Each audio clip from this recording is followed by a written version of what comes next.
안녕하세요, 빌딩 서재입니다. 오늘은 무슨 얘기를 할 거냐, 투자 방향성 설정. 상업용 부동산을 몇 번 거래하셨던 분들은 본인의 목적이 명확해요. 그래서 매수 의뢰를 하실 때도 나는 수익형만 볼 거고, 서울이면은 3.3% 이상, 경기도로 갈 거면은 4.5% 이상, 통임대는 위험하니까 우량 임차, 역세권 대로변이야. 나는 임대 수익이 주된 목적이기 때문에 강남 이런 데보다는 서울의 비주요 지역에 임대 수익이 더 잘 나오는 거를 원해. 이렇게 얘기를 하던가. 현금 30억이 있는데 다른 이제 담보 여력이 있어가지고 공동담보로 투자도 가능하고, 임대 수익은 나는 이미 소득이 높기 때문에 임대 소득은 필요 없고 자산 증식을 하는 게 가장 큰 목적이야. 리모델링이나 신축을 할 건데 현금 30억이 있긴 하지만 토지 매입비부터 건축비까지 전체적인 프로젝트 총 비용을 100억 안쪽으로 진행했으면 좋겠어. 이런 식으로 좀 의뢰를 줘요. 이렇게 의뢰를 주는 분들의 경우에는 부동산 거래를 몇 번 해봤던 분들이에요. 몇 번 해보다 보니까 나는 이쪽 성향이구나. 본인 스스로 이제 알아채가지고 이렇게 좀 구체적으로 의뢰를 주는 건데,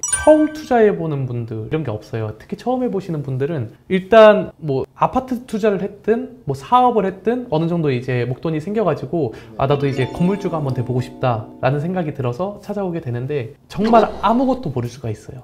우리가 이제 주로 물어보는 게 있죠. 고객들한테 체크하는 게 있는데, 소득은 어떻게 되는지 컨셉을 잡기 위해서 어떤 목적으로 건물을 매입을 하시냐, 그러니까 왜 매입을 하시냐, 어떤 건물을 선호하시냐, 어떤 지역을 선호하시냐, 이 방향성이 잡히지 않은 분들은 모르겠는데요. 어디가 좋아요? 강남 서초? 건물은 지역은 딱히 상관없고 임대 수익 잘 나오고 나중에 집가 상승까지 볼 수 있는 걸로 좀 원합니다. 이런 식으로 상담을 하시는 분들이 대다수거든요. 이분들은 뭐가 문제냐면은 뭐가 있는지 모르기 때문에 이런 식으로 얘기를 하는 거예요. 내가 뭘 물어봐야 될지도 모르겠고 뭘 확인해야 될지도 모르는 거예요. 우리한테 되게 좀 추상적으로 이야기를 해주는 건데, 이런 경우에는 우리가 이 투자 방향성에 대해서 제시를 해주면은 더 수월하게 진행할 수 있을 거예요. 저는 총 5가지 플랜을 말씀을 드려요. 투자라는 게 이제 보수적인 투자가 있고 공격적인 투자가 있겠죠.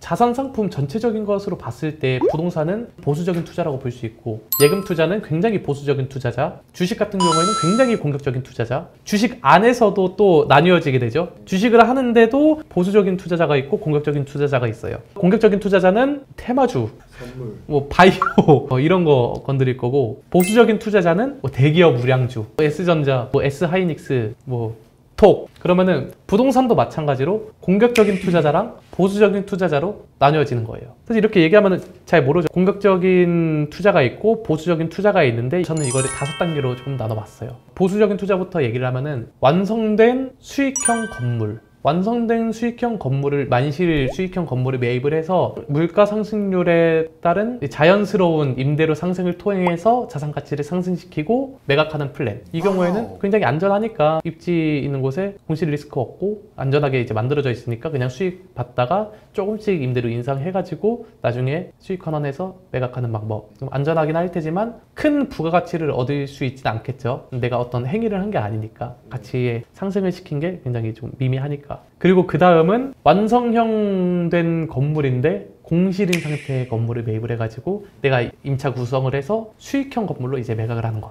이거는 첫 번째 것보다는 위험성이 있죠. 공실을 안고 가야 된다는 점. 다만 내가 임대 시세라든가 MD 구성에 대해서 조사를 하고 잘 알고 있다고 하면은 수익형으로 만들어가지고 매각하는 게 굉장히 빨라지겠죠. 그리고 세 번째는 만실인데 임대 수익을 인근 임대 시세보다 현저히 낮게 받고 있어요. 그럼 이 사람은, 매도인은 이거 매각하려면 수익률이 낮으니까 당연히 가치가 낮아졌으니까 이제 낮은 가격에 매각을 해야 되겠죠. 이런 급매성, 수익률이 안 나와서 싸게 파는 건물들을 매입을 해서 임대료를 정상화를 시키고 그 후에 수익형으로 매각하는 방법. 보수적인 투자에서는 이렇게 크게 3가지로 볼 수 있다고 보고, 그리고 빌딩 투자 중에서 공격적인 투자라고 하면은 대표적으로 크게 2가지가 있죠. 디벨롭 행위가 들어가는 거, 리모델링 하는 게 있고 신축하는 게 있고. 또 리모델링 하는 거는 기존에 어쨌든 있었던 구축 건물을 매입을 해가지고 리모델링을 통해서 매각을 하는 거죠. 그럼 이때는 누구한테 매각을 하냐? 완성형인데 공실인 상태에 매입하려는 투자자한테 매각할 수도 있고, 아니면 내가 직접 임대까지 맞춰가지고 안정적인 수익을 원하는 이 수익형 투자자한테 매각할 수가 있고. 그리고 리모델링 투자 같은 경우에는 아무래도 그래도 건물이 있는 상태에서 이거를 개보수하는 거다 보니까 신축하는 것보다는 두려움이 덜 하겠죠. 반면에 신축하는 사람은 엄청난 당신장들이 신축을 하는 거예요. 아무것도 없는 상태에서 무언가 있다고 하더라도 이걸 없애버리고 뭔가 새로운 거를 만들어내 버리는 거죠. 그리고 그 공사하는 기간 동안 임대료는커녕 이자만 계속 발생하게 될 거고, 그렇기 때문에 엄청난 도전 정신을 갖고 투자를 하게 되는 건데, 사실 이게 성공만 한다고 하면은 앞에 봤던 그 어떤 투자들보다 부가가치가 엄청나게 상승하는 거기 때문에 그만큼 수익률도 압도적으로 많이 나오게 되겠죠. 그런 말이 있어요. 사업하는 사람들 중에서 복잡하고 어려울수록 돈이 된다, 이 말이 있어요. 사실 뭐 경매에서도 마찬가지로 지금 아파트 경매를 보면은 진짜 다 전문가예요. 낙찰가율을 보면은 시세에 따라서 100%가 넘어가는 것들도 있고 대부분 90% 위로 낙찰이 되죠. 근데 상업용 건물이라든가 토지 같은 경우에는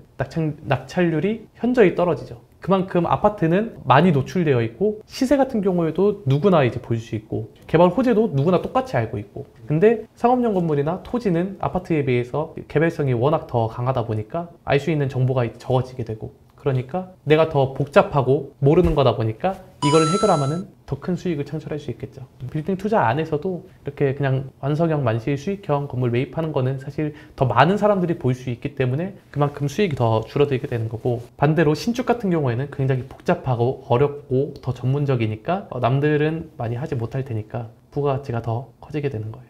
되게 좋은 말인 것 같아요. 복잡하고 어려울수록 수익은 더 커진다.